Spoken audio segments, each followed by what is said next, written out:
Solopreneurs, come on down! Unpacking all your business woes on the go. Your queens of business banter, Laura and Lindsay. You're in for a hilarious half hour of unconventional, unpredictable, unadulterated solopreneur shenanigans, jam-packed with pearls of wisdom and actionable aha moments. Let's get ready to banter! Well, hello, everybody. My name is... No.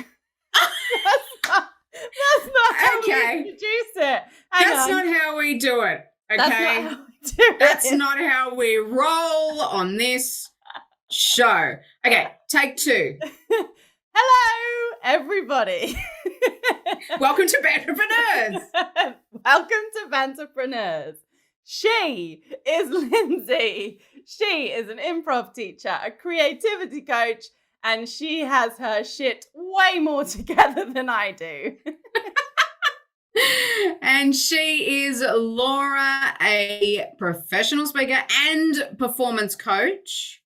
Mm-hmm. And she, what can I say? She has a garden that is about to be transformed. Yeah. And it's not a euphemism. Oh there's an actual garden. Out of my mouth. There's an actual garden that's going to be transformed. Yeah. Thanks to laser, there is no other garden that needs to be transformed anymore. Yeah. See how I picked up on myself when I said it? Yes. See? Well done. See? I knew straight away. I'm rubbing off on you, but that's just going to keep it going. That's another image that we...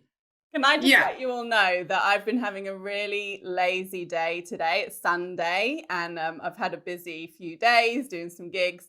And this is the first time I've spoken with my mouth to a human today. So I can't be held responsible for what comes out. That's all right. That's my disclaimer. We won't hold you responsible. That's fine. Thank you. Yes. What should we talk about today then? What's going on? So I... signed up sort of thing for a 30-day challenge. I wanted to try and get back into exercising after my slovid, because we all know that I had COVID that went on for like a million years. Yeah. So I'm just getting back into working out, but I'm just doing HIIT. So I'm just doing like really quick stuff. It's like 15-minute things. I thought I can do that. Anyway, after I did my first one, the lady, Betty Rocker, it's a Betty Rocker challenge thing. That's her name. Doesn't she make cakes? No, that's Betty Crocker. Oh. Very different. The cake is how to put the weight on, and Betty Rocker is how to take the weight off. Right? It's like the two like sides of someone, the devil and the angel. Betty Rocker. Yeah, exactly. It's my Betty Crocker speaking now, and now it's my Betty Rocker. So she said this amazing thing that I just thought was so concise, and it's a really, really, really important point, especially for me. And I think you might get something out of it too, and I think the listeners will. And that is that she wanted us to be all or something people, not all or nothing people. Oh, wow. That's a liberating thought, isn't it? Yes. So it's, it's not that dichotomous black and white. Oh, I just had a tiny bit of cake, so I might as well eat the whole thing. All or nothing, rather all or something. Okay, I've just realized I've had a tiny bit of cake. Well, I can stop there. That's fine. Or I didn't work out today. I didn't do my 1 hour workout. Fine, do 10 minutes. Yes. Or I didn't do all something. All my, reconciliation of my accounts today, so I won't bother doing anything. That one I hate. That always the last minute. Wow. Do you know what? I'm like in my brain as you're talking, I'm thinking, I wonder how different my life would have been and would be if I'd have lived by all or something as opposed to all or nothing, like my whole entire life. And even now, to be honest, I'd like to think it's a bit less. It is a bit less than it used to be. It is less than it used to be. You're Billy Joeling all over yourself, man. Am I? What does that mean? Darling, I don't know why I go to extremes. I didn't know that one. Nice one. Great song. Great song. Yeah. My entire life has been governed by all or nothing. So friggin' hell, who knows where I'd be if I'd done all or something. Yeah, and I think like it's kind of obvious. like, if you can't do it all, then just do a part of it, right? Yeah. It's kind of obvious, but why are we just sort of caught up in this? Yeah, but it's not good enough if I don't do the whole thing, or if I don't do the massive gesture, you know. It's the same as, I guess, in relationships, you know, thinking that it's got to be, you know, we've got to go out on dates and we've got to get these things, and we've got to get flowers, rather than just be nice. You know, just say something nice, just something. Yeah. You know, so it's an interesting kind of concept that I think is, it sort of generalizes out everywhere, whether it's it's everything. It's everything. It's everything. It's everything. It's nothing and it's everything. There it is.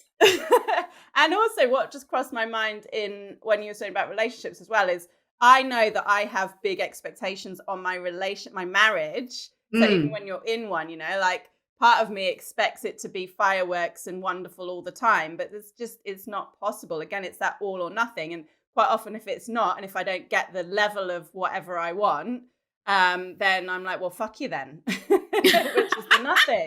So you're right. It really does resonate through everything. I think through this conversation today, I'm going to get a lot out of it, because this is one of those things that I have not managed to properly overcome in my life. So I'm excited to see what's going to come out of our mouths. Yeah. I mean, I would say I'm definitely an extremist as well. Although it is something that, like you, I've been trying to work on, you know, just doing that something. And I think, especially like in Betty Rocker case, when it comes to dieting and food and all that, it really, really is about just do something, like just do a walk, or just do 15 minutes, you know, so what, you can't do an hour, just do that small thing. I think and like you said, with business, you know, so what? You can't write the newsletter and send it out today, but maybe you can write some notes about what you want to write about. Yeah, absolutely. And one of my favorite quotes, I don't know where it came from. It might even be one of mine. Oh, good. Is actions of motivation come before feelings of motivation. And so that's it, especially with exercise, right? Like, I can't tell you how many times when I used to work in the gyms, people would be like, oh, I just need to feel motivated, or I'm just waiting to feel motivated. And I'd always say, if you're waiting to feel motivated, you're going to wait forever. Just do one thing, and then you'll start to feel a little bit better, and then you'll be more motivated to do more and to do more and to do more. And again, that resonates through business as well. So interesting you say that, because I was exactly the same. So I worked in a women's gym. And the same thing, motivation. I'm not motivated. I don't have the motivation. And I said, look, you think that you need to be motivated to go to the gym, but you need to go to the gym to be motivated. Yeah. You know, so it's kind of like taking even that little action. And also there's that thing about, like, people who are like full gym junkies and that, they're always looking at the outcome. So they're always like, I want to look this way. I want to be this way. They're not thinking of, I got to get my clothes. I got to put them in a bag. I've got to put my shoes on. I got to get in the car. I got to drive there. I've got to get, you know. So a lot of the time, I think it's about like pre-thinking that it's going to be all this effort to do something. And if you're in the all or nothing thinking, it really is all this effort to do that thing, rather than if it's all or something, it's kind of like, oh, maybe I can just do a little thing, just something little towards. Exactly. And I think as well, I don't know if this contradicts what you said, but I don't think it does. I think it's all in a one-er, is they're sort of thinking about all those things that need to happen, but then at the same time, they do have that outcome in mind, which I think overwhelms them, or us. I'm saying them, it's us. We're in the shit show as well. Yes. And so I think that then stops people from doing something, because they're like, oh my God, the place that I want to get to is so far away. It's so mammoth, that then they don't believe they can do everything that they need to do in order to get there. So they just like go, well, fuck it off. We go. Fuck it off then. We go. Yeah. And so like you were saying, this is a huge thing for you. Yes. So what do you feel what is it about it having to be the big thing or the bigger thing, or like rather than the little thing? Or like the smaller thing, if we're talking about weight loss.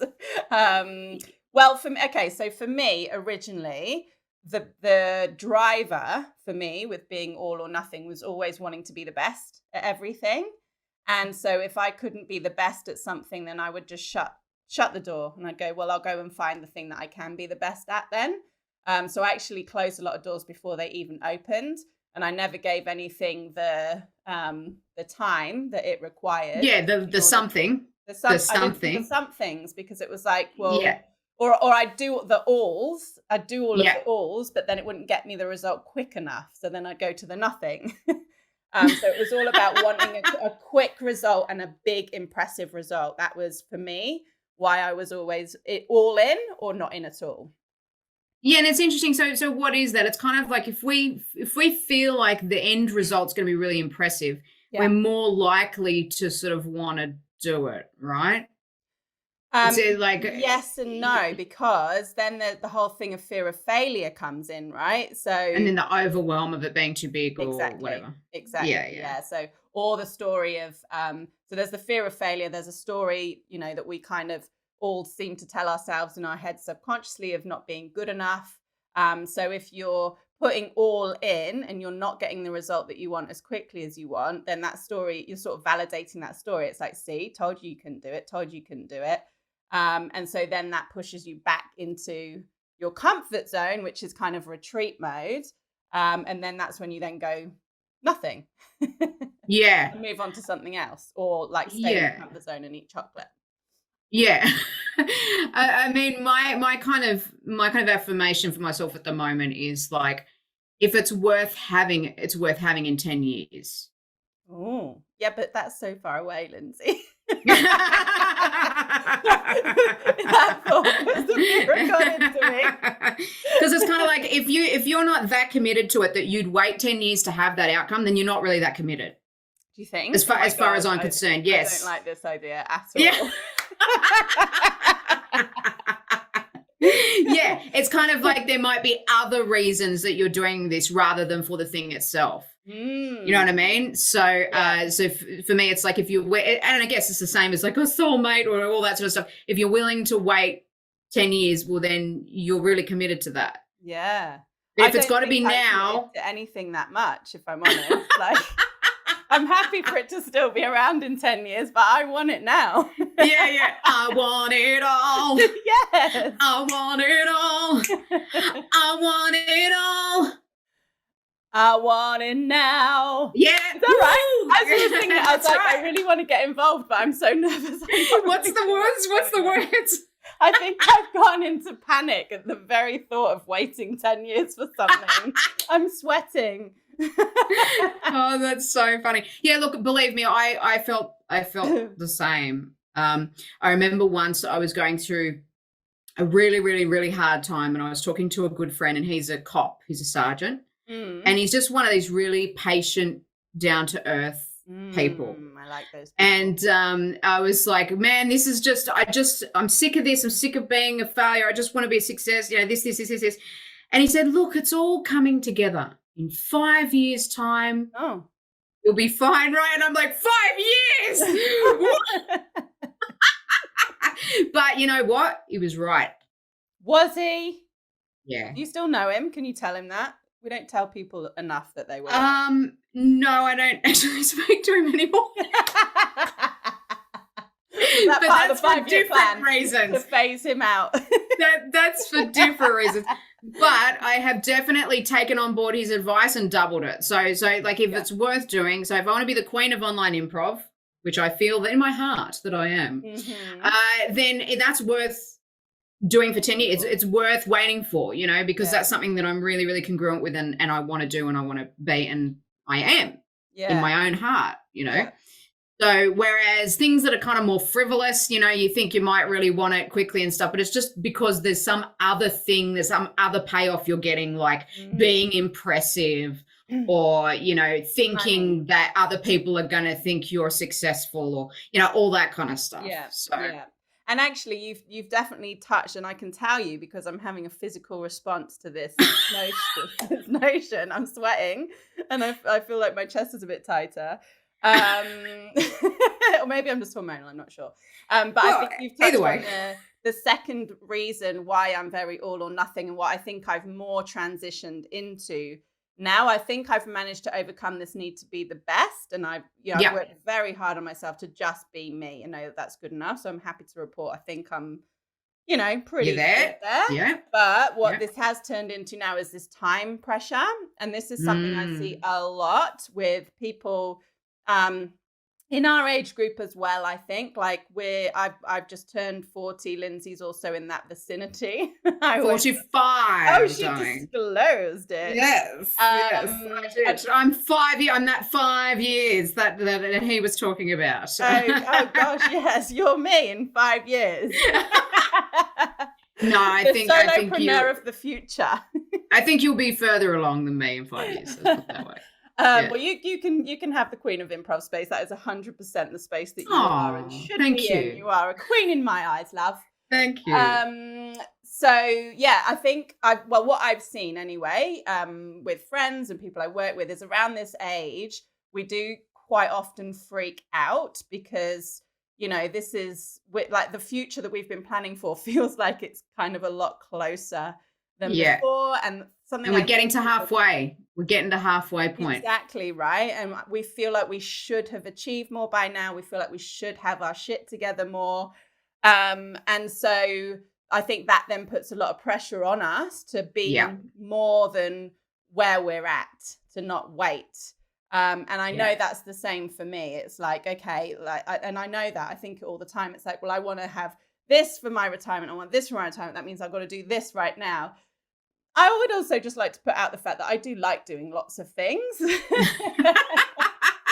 I still do need to find a little bit of a better balance sometimes. But I think I don't worry about retirement because I'm never retiring. Yes, I'm decided. True, actually. I'm not that kind of person. I'm not going to retire. What? Yeah. No.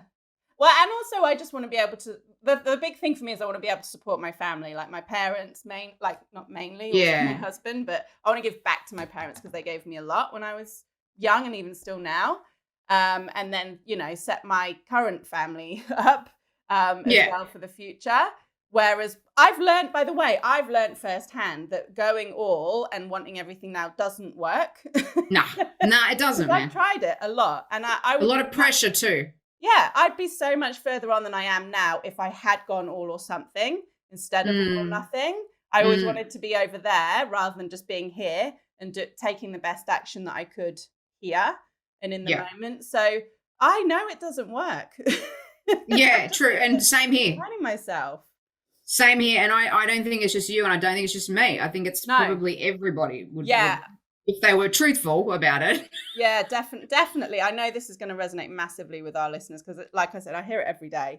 For any walk of life, I hear it. Look, I'm so animated about this. I need to blow my nose. Even my nose is running now.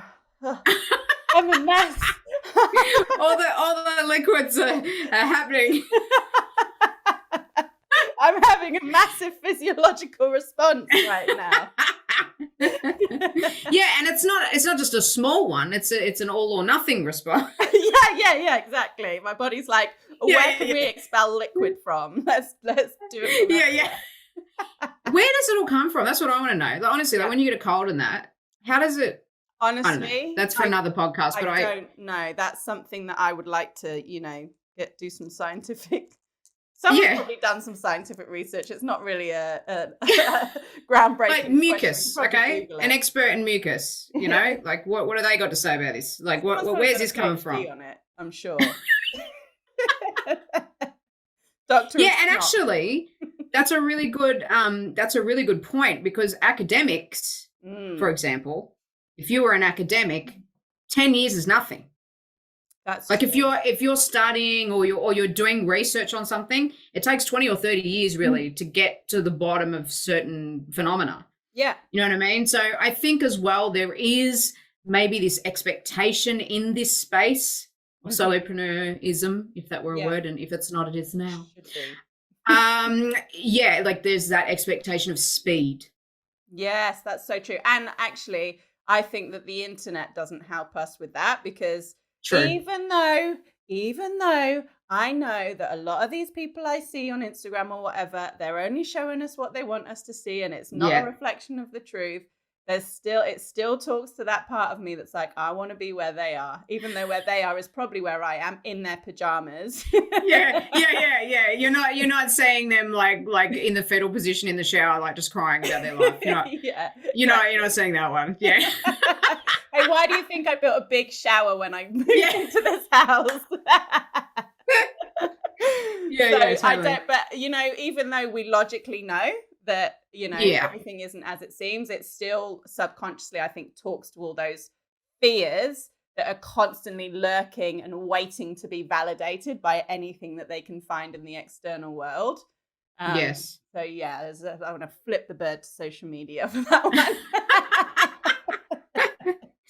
Yeah, and I mean, the thing is too, we do get into this kind of game with ourselves that when I have this, I'll be happy. Mm-hmm. And then, and I know, because I've reached this before. This has been several different things, right? Yes. But I've reached this.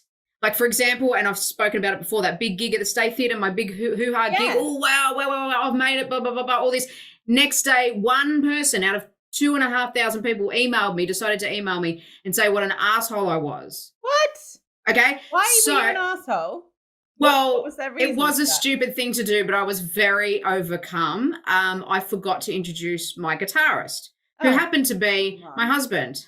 Oh, well, that's fine. He's taken So I was kind of like, so I actually waited to respond to this person, and I was like, look, I just want you to know that I've just gone through a massive depression over the email that you just sent me, and I feel so terrible. And thanks for that. Thanks for pointing out that to me. Thanks for saying I was a good musician. I appreciate that. The person you're speaking about is actually my husband. So possibly I just, one, was stressed, and two, I'm so close to him. We're like one person. Okay. Yeah. So and I felt so bad. And Luke was fine. Like, Luke was fine with it. Yeah. Right. But that one thing, okay, one person, one email, 2,500 people having a great time. Right. One person said one thing, and the moment, right, that was when I'm at this, when I achieve this, I'll be so happy, was gone. Yeah. In one fell swoop. And this is not just one time this happened through my life. When I have this, everything will be fine. You get that thing, it's something else. Yeah, definitely. Or it wasn't quite enough, or you could have got it quicker, or you could have done it a little bit better. So oh my God, why are we so hard on ourselves? Because we're assholes. Because we're all assholes, okay? We're all assholes. Yeah. I mean, let's finish the podcast now on that. Well, I wanted to know, because I think that this is all around perspective, right? Yes. Again, and a lot of what we talk about is, you could bring it back to that every time. Bring it back. Sing it back. Is it zing it back? What is she saying? I believe she's saying sing it back. Sing it back. Oh, okay. No, zing it back. Okay, cool. Right, sing it back. So I think it's all about perspective and perhaps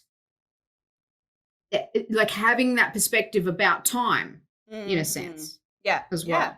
Yeah. Time and, what's the word? Like age. Is there a better way to say age?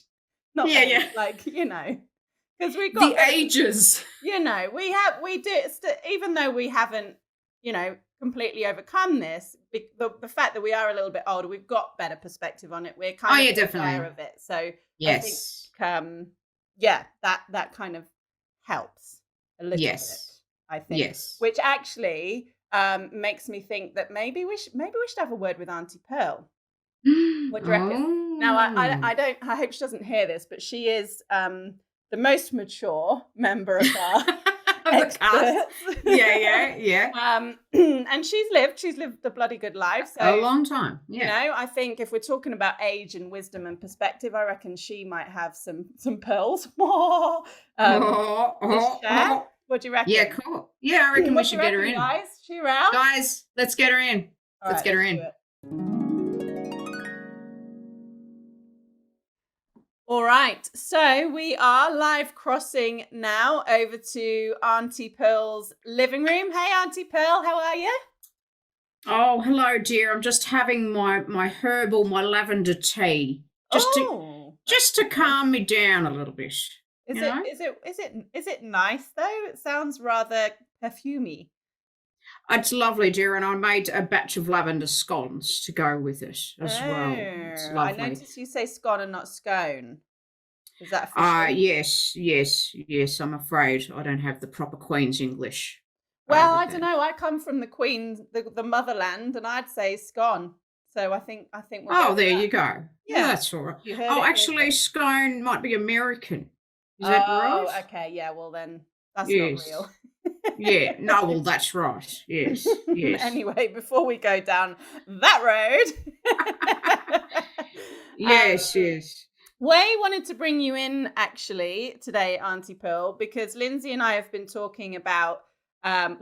We've been talking about the concept of all or nothing, but actually what Lindsay introduced a concept dangerous. I know, right? So I'm really looking forward to getting your perspective on this. And what Lindsay introduced was this concept of all or something.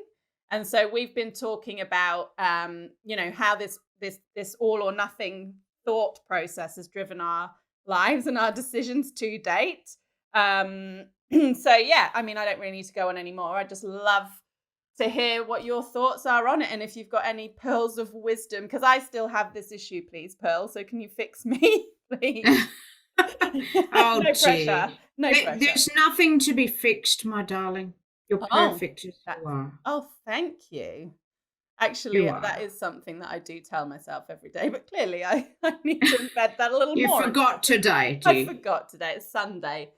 That's right. You've got a holiday from that. That's right. Exactly. Yes, and it's all a process, isn't it?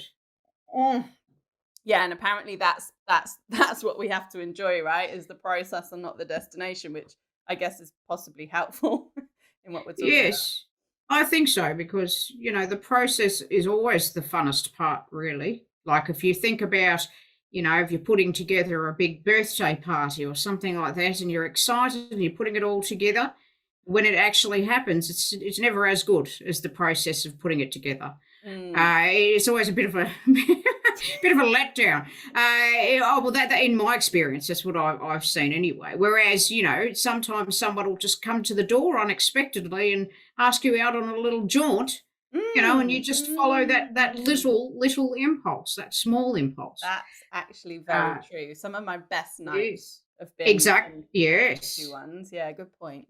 Exactly. So you're kind of, part of it is maybe perhaps taking away the expectation, is probably part of that. But it's also just taking the little steps, a little step out the door and have a nice time and be open to what happens, rather than thinking that we know it all. Because sometimes with the all or nothing situation, we don't realise that sometimes we don't have all the information about something too. So maybe we want something that's probably not that good for us. Oh, that's interesting. That's really interesting, Aunty Pearl. I don't know where my thought's going with this, so just hang in there with me. I'll bear with you.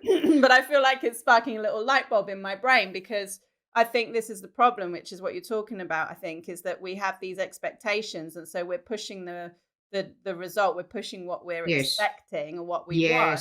But actually, if we take the steps and stay in the moment, through doing that and being present, we acquire extra resources, extra knowledge, extra experiences, which will then help us get the result properly. That's the whole word. It is now, dear. Yes, it is. Just say it with surety, and it is. I was so in the moment just then that I made up a new word. That we might get the result quicker or the better result, or that's actually amazing to me, Aunty Pearl. Thanks for saying that. Oh, darling, you're beautiful. Yes, and so it is that's kind of opening up to if the somethings.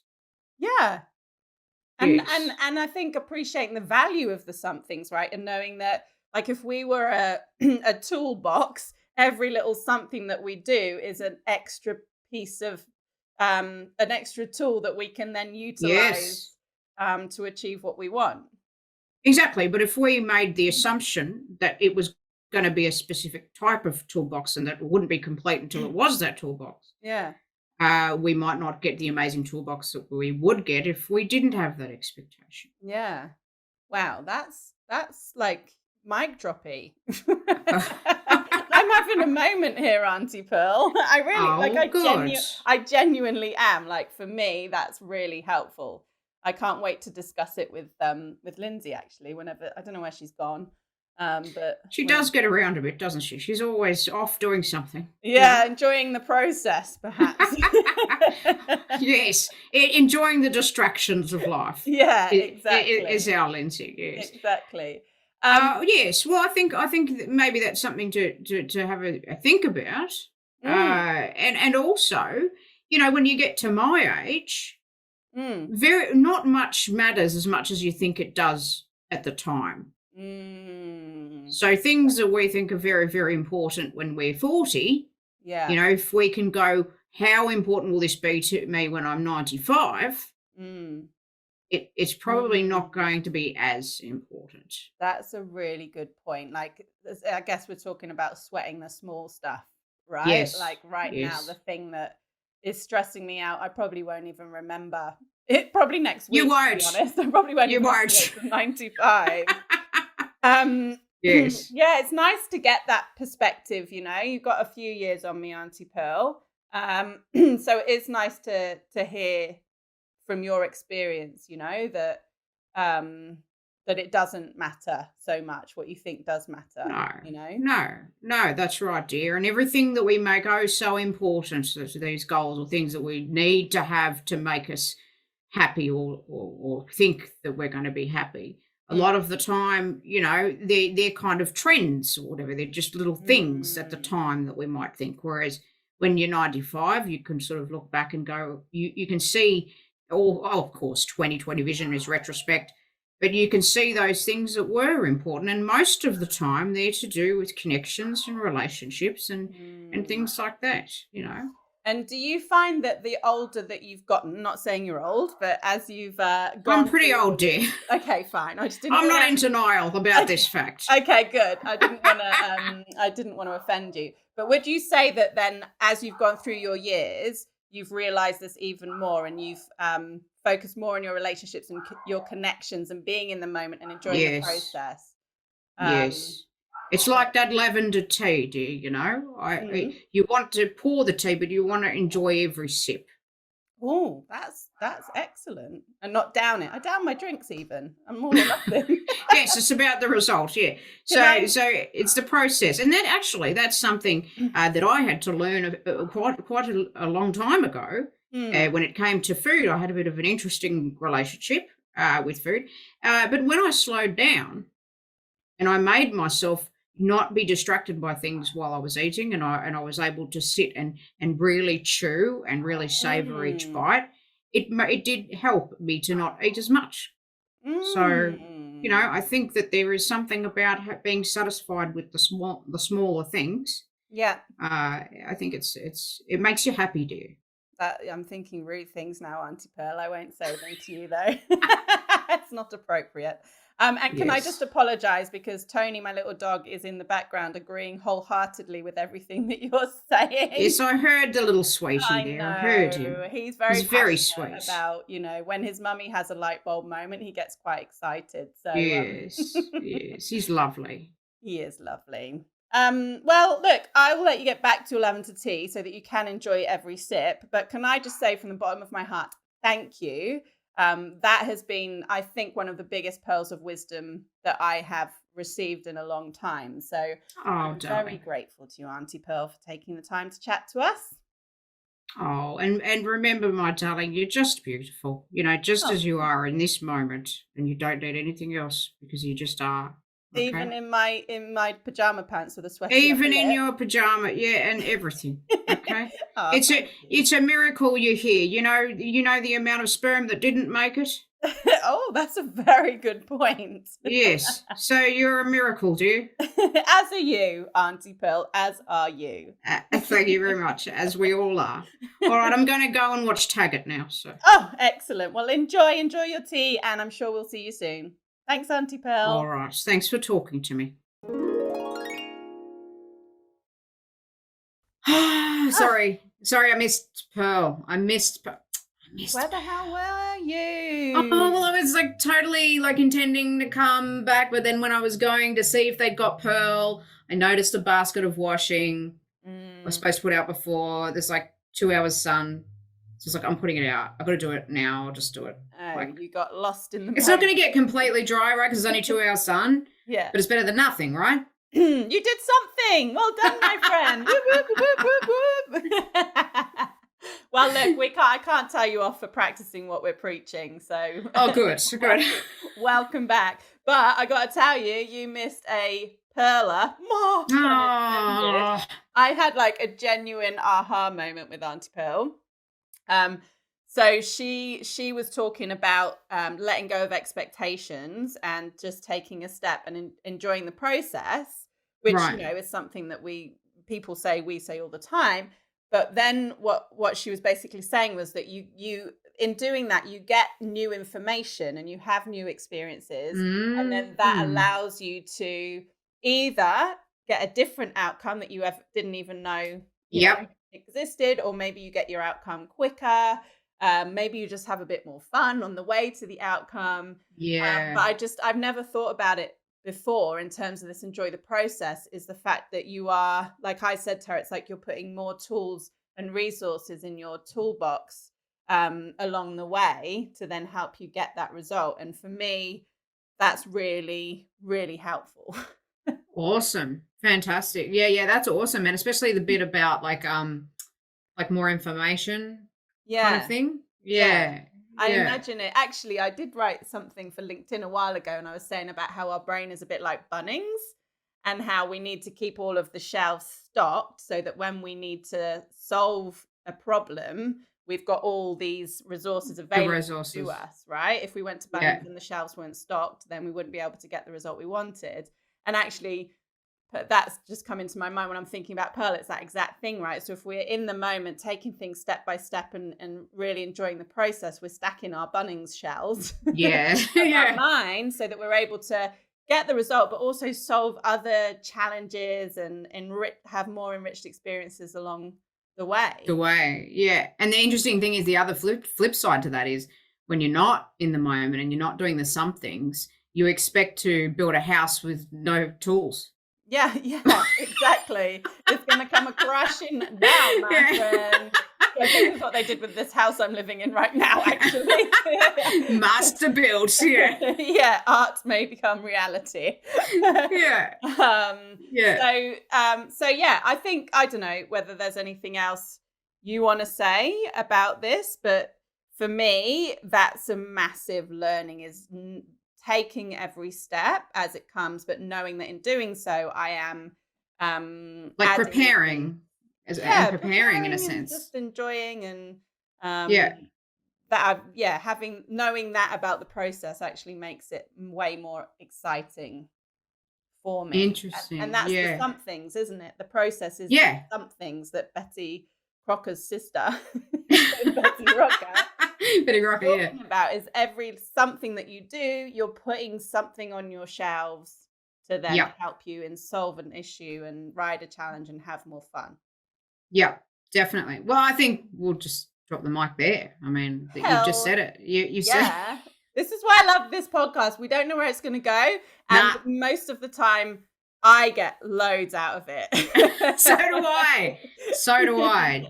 Definitely. And I think for me, I'm just going to keep doing that sort of affirmation of, if it's worth having, it's worth having in 10 years. And it probably might even look different or better to what you think it's going to be. When you're not completely like just obsessed with that sort of, it's got to be this and it has to be this and it has to be now and it has to be, all this has to be all over yourself. Yeah.